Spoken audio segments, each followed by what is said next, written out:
Students, I heartily welcome all of you on behalf of Rajiva Parivar in 11th standard.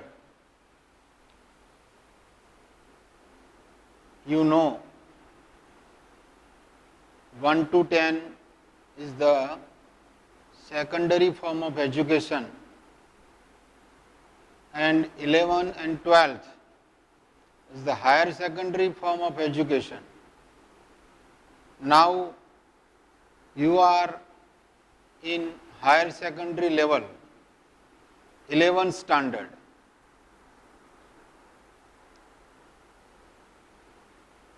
દસમા ધોરણ સુધી તમારો અભ્યાસક્રમ, તમારા વિષયો જે હતા તેનાથી તદ્દન જુદા પ્રવાહ તરફ હવે તમારે જવાનું છે. 11 કોમર્સ અને 11 આર્ટ્સ બે પ્રવાહ તમારા છે. કેટલીક વિદ્યાર્થીનીઓ કોમર્સમાં છે તો કેટલીક વિદ્યાર્થીનીઓ આર્ટ્સમાં છે.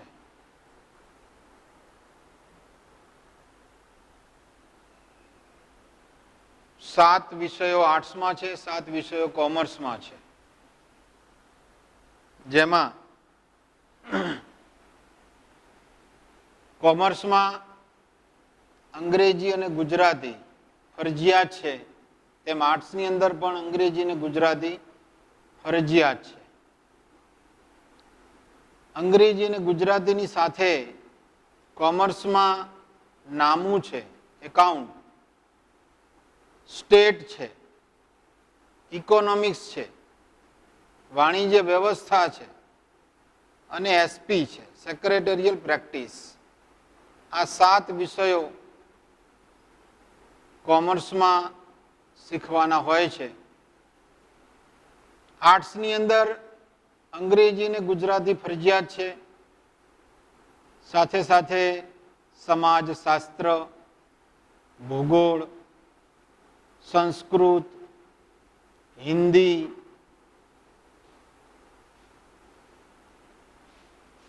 અને વાણિજ્ય વ્યવસ્થા પણ આપણે આપતા હોઈએ છીએ. તો આ પ્રમાણે 7 વિષયો આર્ટ્સની અંદર પણ તમારે શીખવાના થશે. તત્વજ્ઞાન છે 7મો વિષય. વાણિજ્ય વ્યવસ્થા ન હોય તો તત્વજ્ઞાન છે, આપણે તત્વજ્ઞાન આપીએ છીએ.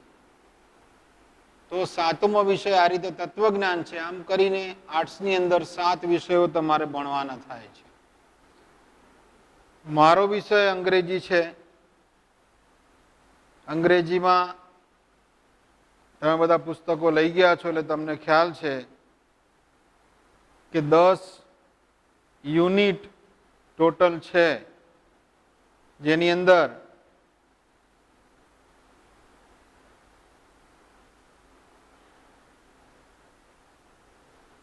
દસ યુનિટમાં 23 રીડ્સ આપણે શીખવાના છીએ. એની સાથે સાથે ગ્રામેટિકલ સ્ટ્રક્ચર્સ છે બધા, એ બધા પણ આપણે શીખવાના છીએ. જેમાં મહત્વના જે ગ્રામેટિકલ સ્ટ્રક્ચર્સ છે, જે તમારે પરીક્ષા પદ્ધતિ પ્રમાણે પૂછાય છે, એનો આછો પાતળો ખ્યાલ મેળવીએ પુસ્તક અને ગ્રામરની રીતે, તો ટેક્સ્ટમાંથી ટ્રુ ઓર ફોલ્સ પૂછાશે, જે ટેક્સ્ટના યુનિટ્સના આધારે હશે. નિયરેસ્ટ મિનિંગ પૂછાશે, તે પણ ટેક્સ્ટના યુનિટ્સના આધારે હશે. એન્યુઅલ એક્ઝામ જ્યારે હોય છે ત્યારે શોર્ટ નોટ પૂછાતી હોય છે. 11મામાં પહેલી બીજી પરીક્ષાઓમાં શોર્ટ નોટ્સ પૂછાતી નથી. અને 10મામાં તમે જેમ પેરેગ્રાફ ઉપરથી જવાબો લખતા હતા, તેમ અહીંયા પણ તમારે પેરેગ્રાફ ઉપરથી જવાબો લખવાના છે. આ રીતે ટેક્સનું વેઇટેજ છે. ગ્રામરમાં પણ એકના એક ટોપિકને 3-4 પ્રકારે પૂછાય છે. લેંગ્વેજ ફંક્શન્સ બધા જે છે તેને MCQ ટાઈપમાં પૂછાય છે, કમ્પ્લીશન ઓફ સેન્ટેન્સીસમાં પૂછાય છે, રિસ્પોન્સ સેન્ટેન્સીસમાં પૂછાય છે. 3 પ્રકારે પૂછાય છે. એ સિવાય WH ક્વેશ્ચન્સ પૂછાશે, સિન્થેસિસ આવશે, ઇનડાયરેક્ટ સ્પીચ આવશે. એની પછી કમ્પોઝિશનમાં એસે છે, રિપોર્ટ છે, ઈમેલ છે, સ્પીચ છે, અને હમણાં ગઈ સાલ એપ્લિકેશન પણ એડ થઈ છે.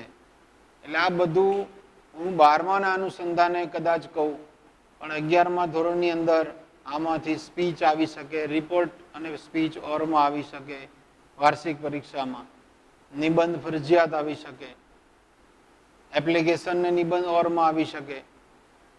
આ પ્રમાણે તે પૂછાતું હોય છે. પહેલી બીજી પરીક્ષામાં આ બધામાંથી 2 જ લખવાના હોય છે. તો આ પ્રમાણે તમારું અંગ્રેજીનું માળખું હોય છે. લેંગ્વેજ ફંક્શનમાં જોઈએ તો ઘણા બધા લેંગ્વેજ ફંક્શન્સ છે, જેમાં showing result, making supposition, door is not important, connecting information, reporting, expressing condition in the past, expressing condition in the present, comparing people, comparing place, comparing thing in relation to something, मतलब degrees of comparison, showing contrast, offering suggestion, offering advice, expressing choice, expressing alternative choice, expressing habitual action in the past, showing purpose, describing place, describing time, showing reason, expressing manner of an action. આ બધા language functions પૂછાતા હોય છે. હવે આપણે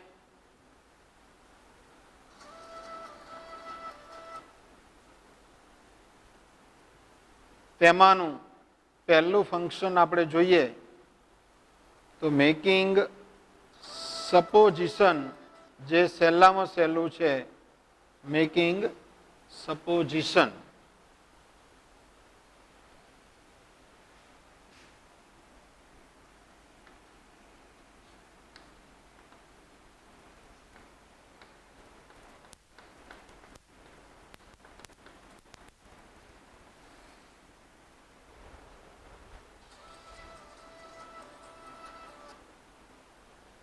થોડુંક ધ્યાન આપશું તો સપોઝિશન ખૂબ જ સહેલો ટોપિક છે.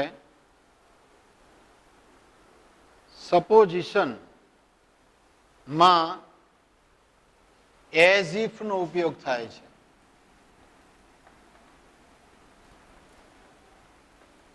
ની જેમ, ની જેમ, ની જેમ કોઈ કામ કરે છે એ દર્શાવવા માટે સપોઝિશનનો ઉપયોગ થાય છે. મતલબ ધારણા, ધારણા રજૂ કરવાની.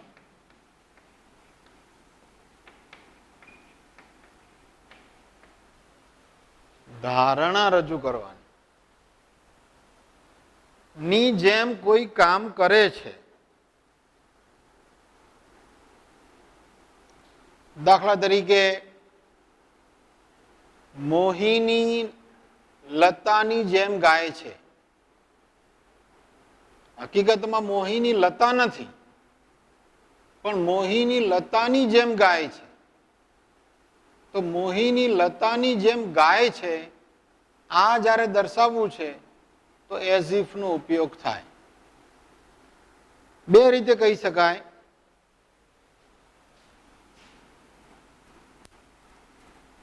મોહિની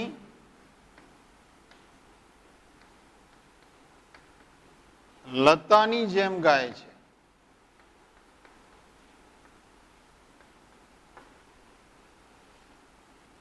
મોહિની એવી રીતે ગાય છે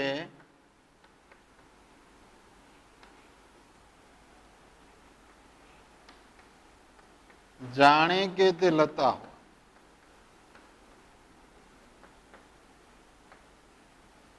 મોહિની એવી રીતે ગાય છે જાણે કે તે લતા. હવે આને આપણે એઝ ઇફ થી દર્શાવવું છે. બરાબર?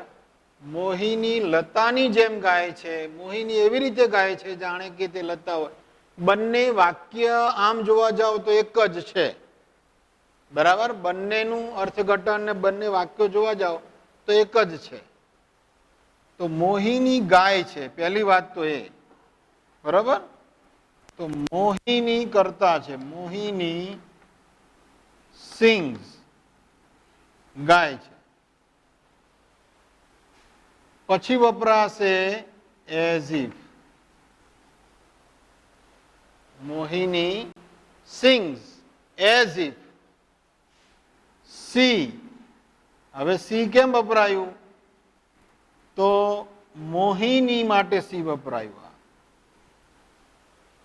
મોહિની ગાય છે જાણે કે તે એટલે કોણ? મોહિની. બરાબર?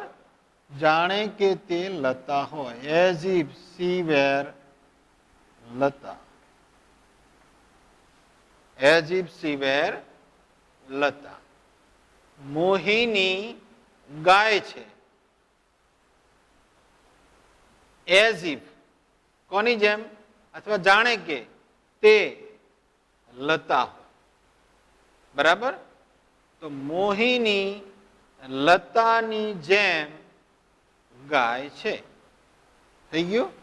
મોહિની લતાની જેમ ગાય છે. તો મોહિની એ કર્તા અથવા નામ છે. કર્તા ક્રિયાપદ વર્બ એઝ ઇફ અને પછી સર્વનામ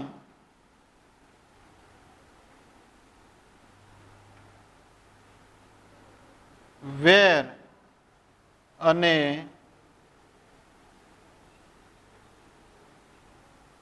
જેની જેમ ક્રિયા કરે છે તે નામ. એમને એમ નામ લખો તો પણ ચાલે, તમારી સમજણ માટે. બરાબર? જેની જેમ ક્રિયા કરે છે તે નામ. બરાબર છે? હવે જો બીજું વાક્ય આપણે જોઈએ.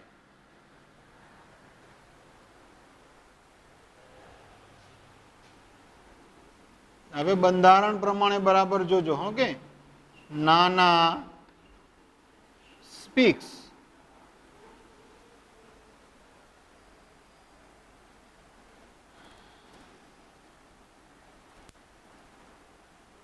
નાના સ્પીક્સ. તો નાના speaks as if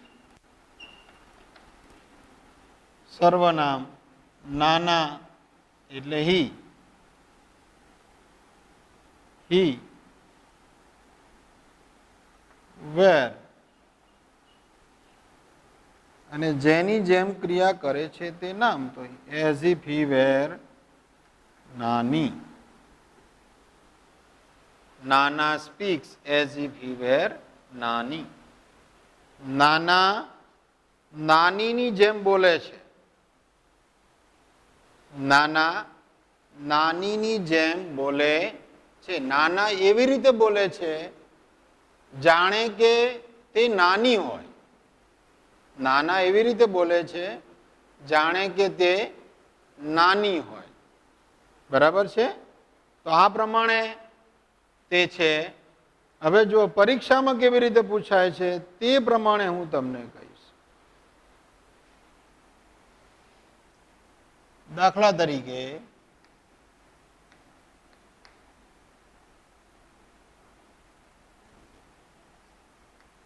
Abhishek place કૌંસમાં આપેલું હોય મેકિંગ સપોઝિશન. બરાબર? આ એક પ્રકારે થયું. હવે બીજો પ્રકાર કેવી રીતનો આવે છે તે પણ હું તમને કહીશ. હવે અભિષેક પ્લેઝ, તો અભિષેક રમે છે. તો અભિષેક પ્લેઝ એઝ ઇફ આવશે. એઝ ઇફ અભિષેક એટલે સર્વનામ હી આવશે. હી વેર. તો અભિષેક કોની જેમ રમે છે? તો અભિષેક ધોનીની જેમ રમે છે. અભિષેક વિરાટ કોહલીની જેમ રમે છે. અભિષેક વિરેન્દ્ર સહેવાગની જેમ રમે છે. કોઈ પણ લખી શકો. તો અભિષેક પ્લેઝ એઝ ઇફ હી વેર ધોની. તો અભિષેક એવું રમે છે જાણે કે તે ધોની હોય. અભિષેક એવું રમે છે જાણે કે તે ધોની હોય. બરાબર? તો અભિષેક ધોનીની જેમ રમે છે. હવે પરીક્ષામાં મેકિંગ સપોઝિશન આવું કૌંસમાં આપેલું હોય ને આ રીતે અડધું વાક્ય આપ્યું હશે તો તમારે આ વાક્યને પૂર્ણ કરવાનું રહેશે. બીજી રીતે કઈ રીતે પૂછાશે? તો આખા આવા 4-5 વાક્યો આપ્યા હશે આ ટાઈપમાં, બીજા પણ લેંગ્વેજ ફંક્શનના આપ્યા હશે અને કૌંસમાં તમને વિકલ્પો આપ્યા હશે. કૌંસમાં તમને મેકિંગ સપોઝિશન, પછી habitual action in the past, પછી condition in the present, condition in the past, આવા 4-5 વિકલ્પો તમને આપ્યા હશે. એ વિકલ્પોમાંથી કોઈ એક વિકલ્પ પૈકીનું એક વાક્ય હશે. દાખલા તરીકે આ એઝ ઇફ છે તો તમને આ વિકલ્પમાં કોઈ એક વિકલ્પ આપ્યો હશે મેકિંગ સપોઝિશન. તો આ વાક્યની સામે તમારે વાક્ય લખી અને એની સામે તમારે મેકિંગ સપોઝિશન લખવાનું રહેશે. એ રીતે કન્ડિશન ઇન ધ પાસ્ટનું આવે તો કન્ડિશન ઇન ધ પાસ્ટ લખવાનું રહેશે. એ રીતે હેબિચ્યુઅલ એક્શન ઇન ધ પાસ્ટનું આવે તો habitual action in the past લખવાનું રહેશે. આ પ્રમાણેની વાક્ય રચના પરીક્ષામાં આવશે. બરાબર છે? બીજો એક પ્રકાર છે અને તેની અંદર રિસ્પોન્સ સેન્ટેન્સીસ આવે છે. રિસ્પોન્સ સેન્ટેન્સીસ એ કેવી રીતે આવશે? જુઓ.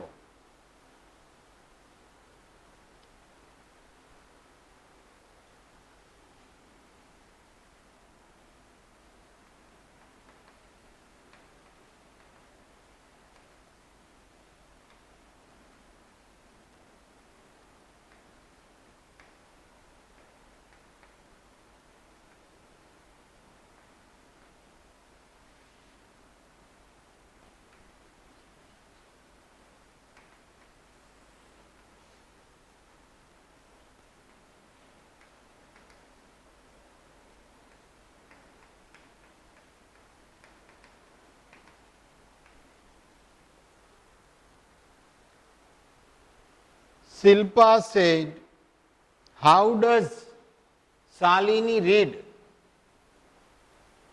શિલ્પા કહે છે શાલિની કેવી રીતે વાંચે છે?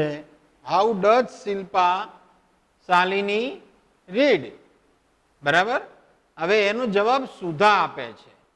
તમને જવાબ અહીંયા અંડરલાઈન કરેલી હશે, બરાબર? તમારે જવાબ લખવાનો છે અને કૌંસમાં વિકલ્પ આપ્યો હશે કે મેકિંગ સપોઝિશન. સપોઝિશનથી લખવાનું છે, મેકિંગ સપોઝિશન. તો સપોઝિશનમાં તમારે હવે આપણને ખ્યાલ હોય કે સપોઝિશન એટલે એઝ ઇફ, બરાબર? એઝ ઇફ થી વાક્ય રચના બનાવવાની છે. તો એઝ ઇફ થી વાક્ય રચના બનાવીએ તો હવે આપણને એનું આખું સ્ટ્રક્ચર ધ્યાનમાં હોવું જોઈએ. તો શાલિની કેવી રીતે વાંચે છે? તો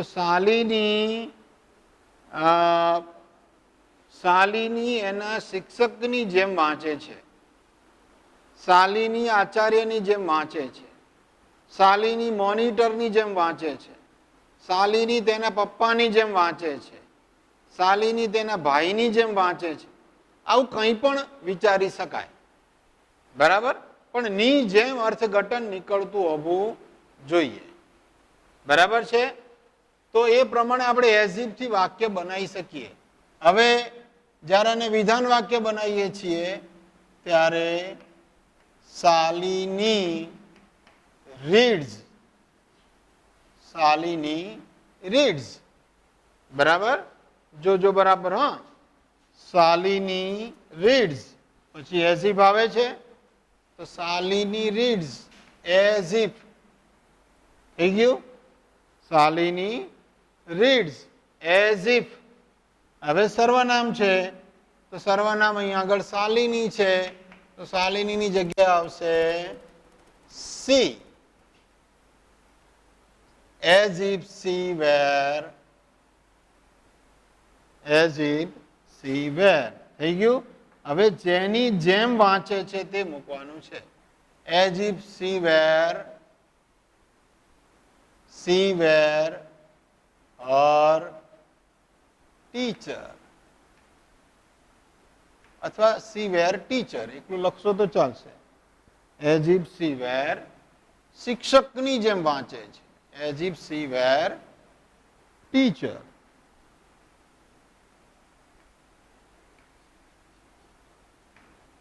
શિક્ષકની જેમ વાંચે છે, બરાબર? તો આ થઈ ગયો જવાબ.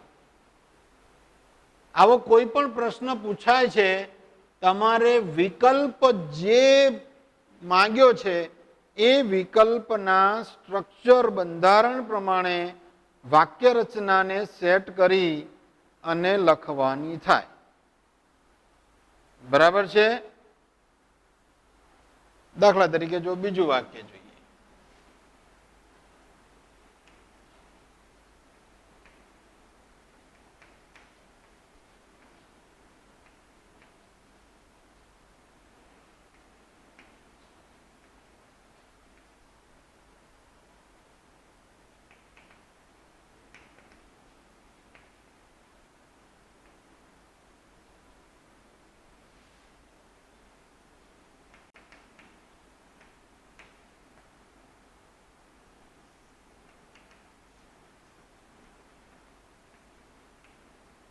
What do you say about singing of our monitor?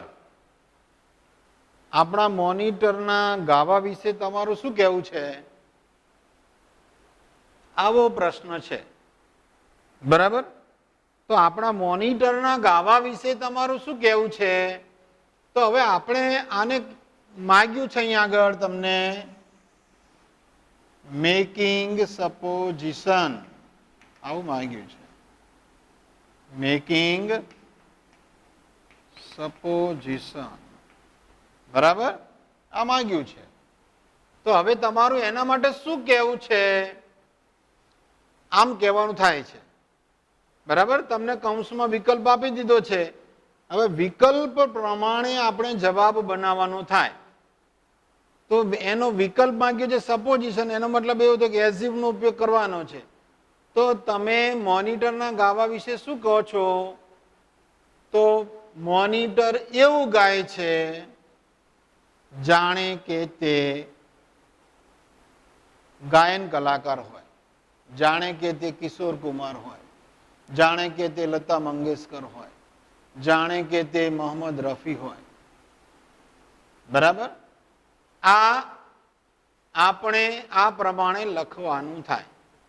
એનો અર્થ એવો થયો કે મોનિટર લતા મંગેશકરની જેમ ગાય છે, મોનિટર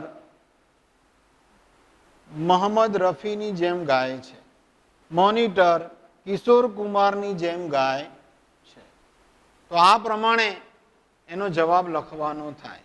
બરાબર? તો જુઓ, monitor, the monitor sings.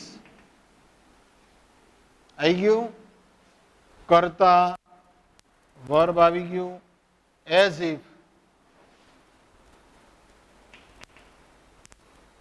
Monitor હી હોઈ શકે, સી પણ હોઈ શકે, આપણે હી ધારીએ છીએ. ચાલો, હી વેર, એઝ ઇફ હી વેર કિશોર કુમાર, આપણે એવું માની લઈએ.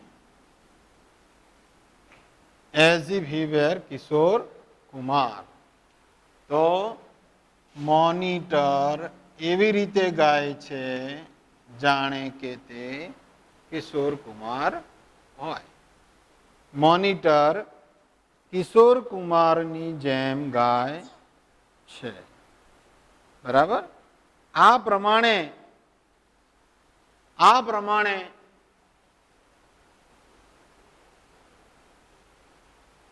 રિસ્પોન્સ સેન્ટેન્સીસના વાક્યો પૂછાય છે. હવે 3 પ્રકારે સમજાઈ ગયું તમને? 3 પ્રકાર પૂછાય છે. તે પહેલું આપણે આ જોયું કે ભાઈ મેકિંગ સપોઝિશન અહીંયા તમને આપેલું હશે કૌંસમાં. કમ્પ્લીશન ઓફ સેન્ટેન્સીસ જે પૂછાય છે તે આપણે જોયું. બરાબર? જે કમ્પ્લીશન ઓફ સેન્ટેન્સીસમાં આ રીતનું આટલું આપેલું હશે, આ આપેલું હશે ને આ લખવાનું થશે. આ કોઈ વાક્ય રચના આ પ્રકારની આપી હશે નહીં. બરાબર? તે